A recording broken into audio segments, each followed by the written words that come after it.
द्वादश ज्योतिर्लिङ्गानि श्रीगणेशाय नमः।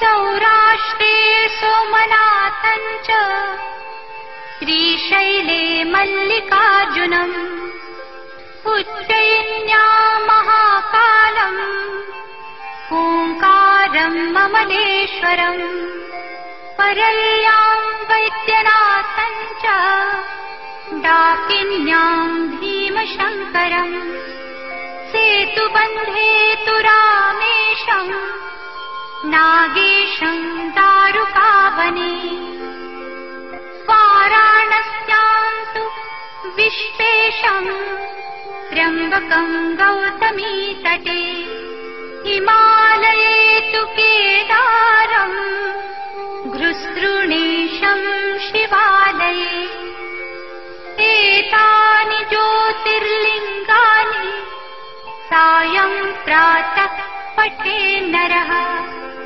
सप्तजन्मकृतं पापं स्मरणेन विनश्यति।